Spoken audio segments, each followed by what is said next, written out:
7 కళాశాలని ongoing programme జరుగుతుండగా 5 కళాశాలలో ఉన్న ఏదైతే టెండర్లు దాఖలు చేసిన ప్రారంభ దశలో పనులు ప్రారంభ దశలో టెండర్లు ఇచ్చిన నేపథ్యం దానికి 8,000 కోట్ల రూపాయలని దాని నిధులు కేటాయి అవసరం అని చెప్పి నిర్ధారించి 3 కళాశాలకి కేంద్ర ప్రభుత్వం నిధుల్ని సమకూరిస్తే వారి భాగంగా మిగతా కళాశాలకి రాష్ట్ర ప్రభుత్వమే వారి సొంత నిధులతోని ఆ రోజు మా ప్రభుత్వంలో సొంత నిధులతోని నాబార్డు తాలూకా రుణ సౌకర్యంతో అవి చేయాలని నిర్దేశించాం. దురదృష్టవశాత్తు 2 సంవత్సరాలు కోవిడ్ మన రాష్ట్రంలో ఉన్న నేపథ్యాన్ని ఒకసారి గుర్తు చేస్తున్నాం.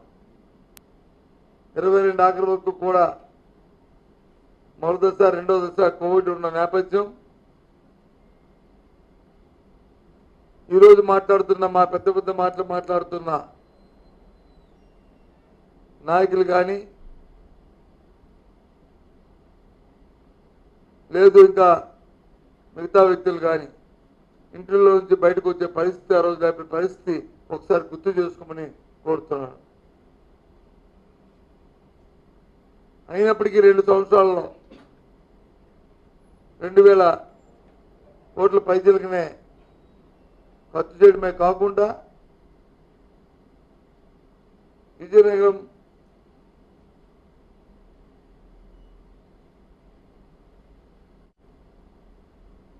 రాజమండ్రి ఏలూరు మచిలీపట్నం నంద్యాల జిల్లాల్లో కాలేజీల అడ్మిషన్స్ కూడా ప్రారంభించిన నేపథ్యం. నేను కూడా 1-2 కళాశాలకి విజయనగరం మిగతా ఇంకొక కళాశాలకి నేను ప్రారంభంలో కూడా పాల్గొనడం కూడా గర్వకారణంగా చెప్పుకుంటున్నాను. ప్రభుత్వాలు వచ్చి ప్రజల కోసం ఆలోచన చేయాలి కానీ ప్రజా ఆరోగ్యం గురించి ప్రజా సౌకర్యం గురించి ఆలోచన చేయాలి. అంతేగాని వాళ్ళ దోపిడీ కోసం వాళ్ళ స్వార్థం కోసం సొంతం కోసం ఇలాంటి నిర్ణయాలు తీసుకోవడం చాలా దుశ్చర్యం. ఇది ఎక్కడా కూడా చూడలే. అదేటో కానీ చంద్రబాబు నాయుడికి ప్రైవేట్ రంగంలో ఎప్పటి నుంచో చూస్తున్నాం. వరల్డ్ బ్యాంక్ నుంచి అప్పుల దగ్గర నుంచి వరల్డ్ బ్యాంకు జీతగాడని చెప్పి ఆ రోజు వామపక్షాలని మాట్లాడిన నేపథ్యాన్ని ఒకసారి గుర్తు చేస్తున్నాను. ఆ రోజు నుంచి కూడా ప్రభుత్వ రంగంలో ఏదైనా ప్రజా సౌకర్యం కోసం సౌలభ్యం కోసం జరుగుతున్న కార్యక్రమం ఏదైనా ఉంటే దాన్ని ప్రైవేట్ వ్యక్తులకు ఇచ్చే పరిస్థితి.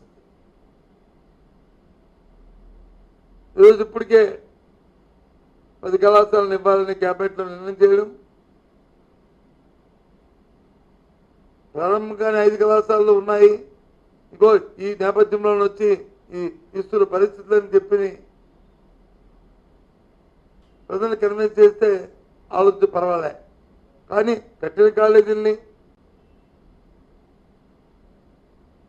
ఇంకా ప్రారంభం చేయబోయే కాలేజీలని అడ్మిషన్లు వచ్చి శాంక్షన్ చేస్తే పులివెందుల లాంటి కాలేజీలకి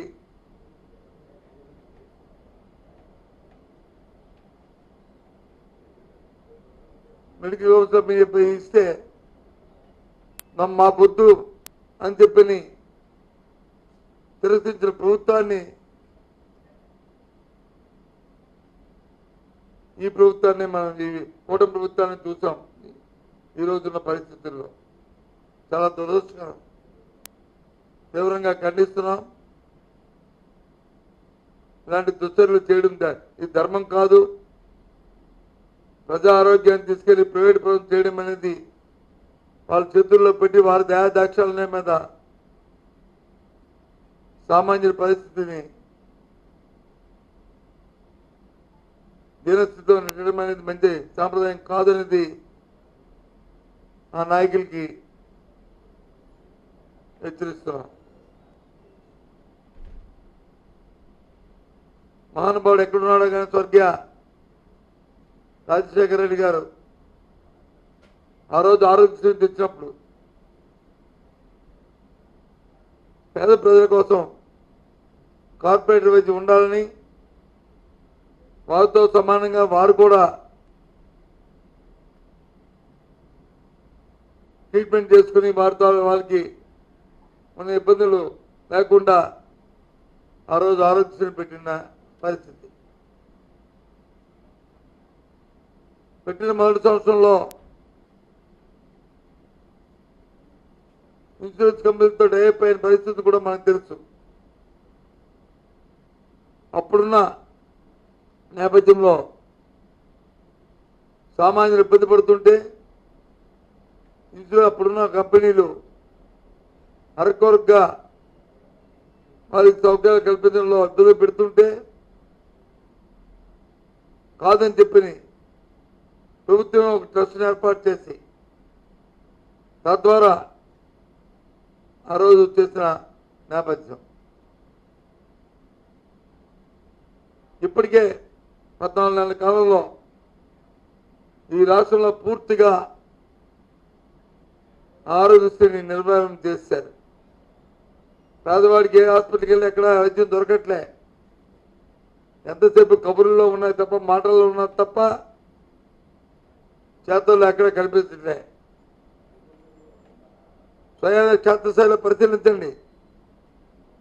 వెళ్ళండి నెట్వర్క్ హాస్పిటల్కి, అక్కడున్న పేషెంట్ని అడగండి ఎందుకు కారణం. సకాలంలో వాళ్ళకి వచ్చి నిరుడు చేయకపోవడం వల్ల హాస్పిటల్ పడుతున్న వాళ్ళు పూర్తి స్థాయిలో వైద్యం అందించడానికి నిరాకరిస్తున్న నేపథ్యం.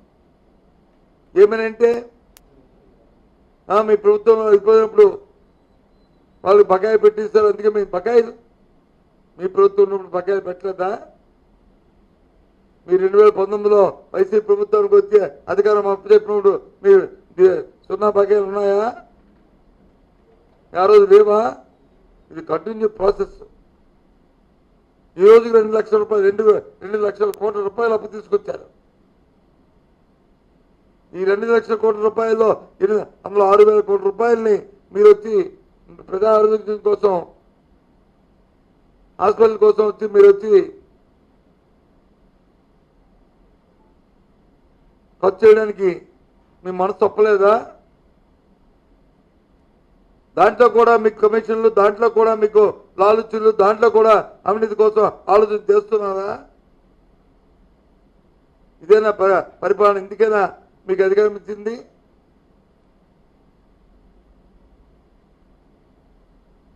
చాలా తప్పు. క్షమించిన జ్ఞానం ఇది ఇటువంటి కార్యక్రమాన్ని చేస్తే.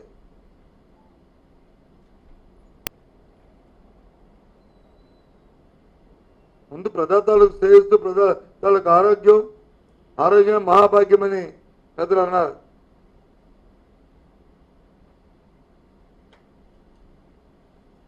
అసలు నిమ్మకు నూనె వచ్చినట్టే లేదే, చేముకుంటున్నట్టే లేదే. అంటే ఒకసారి ఓటేస్తారు, మాకు 5 సంవత్సరాల అధికారం ఉంది, పర్వాలేదు, మేము ఏం చేసినా చెడుతుంది అనే రీతిలోనా?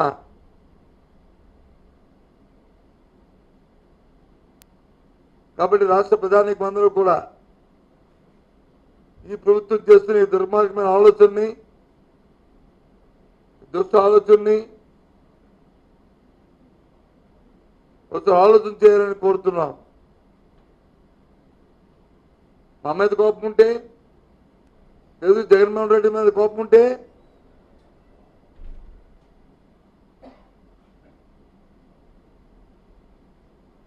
మీరు ఆలోచన చేస్తున్న కోపాన్ని ఇంకో విధంగా తీర్చుకోండి. కానీ పెద్ద ఆరోగ్యం మీద, పెద్దల తాలూకా ఆరోగ్య సమస్యల మీద ఇటువంటి దుశ్చరణ చేస్తూ దుష్ట పరిపాలన చేయడం ఇది అన్యాయం అని చెప్పని చెప్తూ ఈ చర్యల్ని మళ్ళీ మీరు పునరాలోచించాలని చెప్పిన ప్రభుత్వాన్ని డిమాండ్ చేస్తూ తీవ్రంగా ఖండిస్తున్నాం. ఒకటి కాదండి, ఇవాళ రైతులకు సంబంధించిన సమస్య తీసుకుంటే యూరియా మొన్న ఎప్పుడు చూస్తాను చంద్రబాబు నాయుడు తాలూకా ముఖ్యమంత్రి తాలూకా ఆయన పత్రికా సమావేశంలో ఆయన మాట్లాడుతూ బెదిరిస్తున్నాడు. ఆయన ఏం చంద్రబాబు నాయుడు గారు మీ బెదిరింపులకి అదిరింపులకి బెదిరిపోతారు అనుకున్నారా? వాస్తవాల్ని కనిపించట్లేదా? వీధుల్లో జరుగుతున్న పరిస్థితులు కనిపించట్లేదా? ఊర్లో జరుగుతున్న పరిస్థితి కనిపించట్లేదా? క్షేత్రస్థాయికి వెళ్తారా? వెళ్ళండి, చూడండి. మీరు ముఖ్యమంత్రిగా ఒక బాధ్యత వ్యక్తిగా అసలు ఎందుకు వచ్చింది ఈ సమస్య? ఏ కారణం వల్ల వచ్చింది? గత సంవత్సరం కంటే ఈ సంవత్సరం సాగు ఎక్కువైందా? లేదు మనం చేసిన ఫోర్కాస్ట్తో ఏమైనా లెక్కల్లో తప్పులు వచ్చాయా? లేదు అనుకున్నంత దిగుబడి రావట్లేదా? యూరియా దిగుబడి చేసుకోవట్లేదా? లేదు ఒకవేళ ఇస్తే అదేమైనా బ్లాక్ మార్కెట్కి వెళ్ళిపోతుందా అనేది మీరు ఒకసారి పరిశీలన చేసుకోకుండా దాని మీద వచ్చి క్షేత్రస్థాయిలో మీరు వచ్చి ఎంక్వైరీ చేయకుండా తిరిగి పేస్తా అంట చర్య తీసుకుంటారు అడిగితే ఎవరి మీద చర్య తీసుకుంటారు? ఎస్, ఈ రాష్ట్రంలో యూరియా కొరత ఉంది. ఈ కొరత కారం ప్రభుత్వం తాలూకా విధానం వారు చేస్తున్న అవినీతి కార్యక్రమాల వల్ల ఈ కార్యక్రమం జరిగింది. అందుకే రైతులు ఇబ్బంది పడుతున్నారు చెప్తున్నాను. ఇది రికార్డ్. పదండి వెళ్దాం మీరు నేను ఊరిలోకి చూద్దాం. ఎక్కడ ఏసీలో కూర్చొని సొన్నాయి నొక్కులు నొక్కడం కాదు. సమస్య వస్తే సమస్యని పరిష్కారం చేయడం కోసం ఆలోచించాలి. ఎదురుదాడి చేసి ఎన్నాళ్ళు ఎదురుదాడి చేస్తారు? ఎందుకు 5 సంవత్సరాలు కదా, గత ప్రభుత్వం 5 సంవత్సరాలు యూరియా సమస్య రాలేదు, ఏం పంటలు పండలేదు. అప్పటికంటే అప్పుడే ప్రొడక్టివిటీ తగ్గిందా? చేయండి లెక్కలు చూడండి.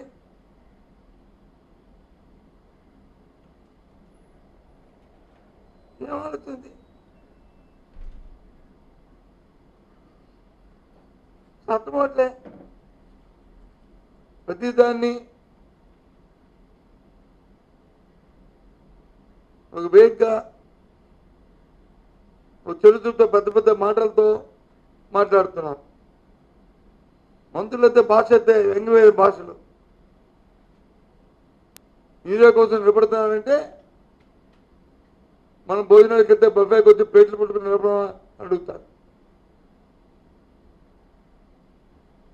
ఇంకో మంది వచ్చి ఇంకోలా మాట్లాడతారు.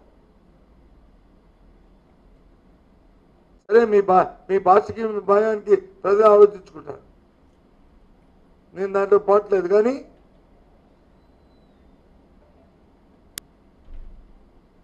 పరిష్కారానికి మార్గం చెప్పండి. ఇదిగో ప్రజలకు ఒక భరోసా ఇవ్వండి.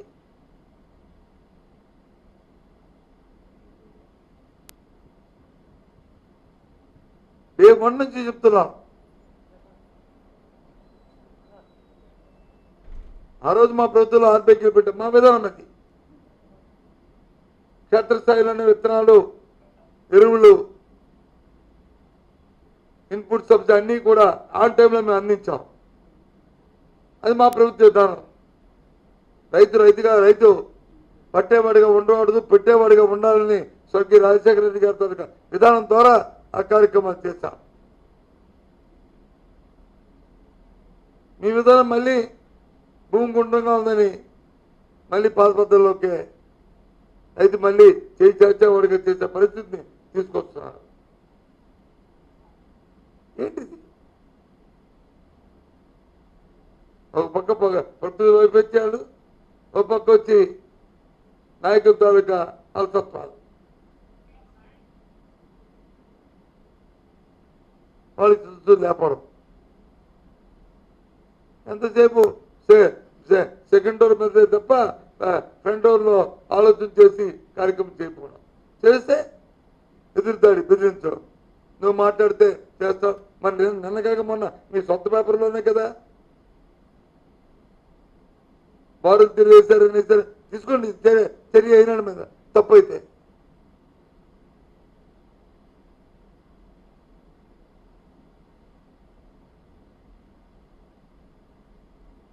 తప్పని పరిస్థితుల్లో ఇంకా వాళ్ళు కూడా ఇంకా చేతులుగా కాలిందా ఇంకేమనుకో వాళ్ళ ఉనికిని కాపాడుకోవడం కోసం వాళ్ళు చేసి తప్పట్లే. అటువంటి పరిపాలన ఇస్తున్నారు మీరు.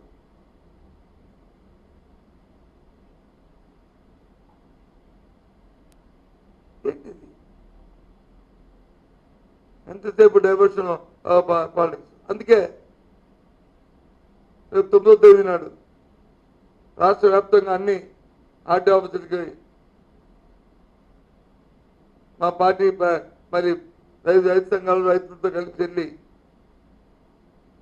వినతిపత్రాలు ఇచ్చి ప్రభుత్వం ఒత్తిడి తీసుకురావాలని నిర్ణయించాం.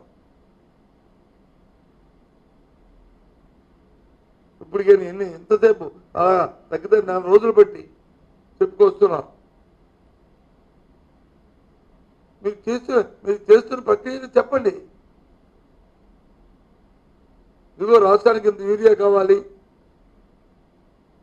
గత సంవత్సరంలో ఇంత ఇండియన్ ఇచ్చారు, ఇంత ఎక్స్పెండిచర్ అయింది, కన్జ్యూమ్ అయింది, ఇన్ని ఎకరాలు సోయింగ్ చేశారు, ఈ సంవత్సరం వచ్చి ఆ సోయింగ్ తెచ్చి తగ్గింది లేదా ఇంత పెరిగింది, లేదు ఇంత మేము డిమాండ్కి పెట్టాము ఇంతే వచ్చింది, దానికి కారణం వచ్చింది.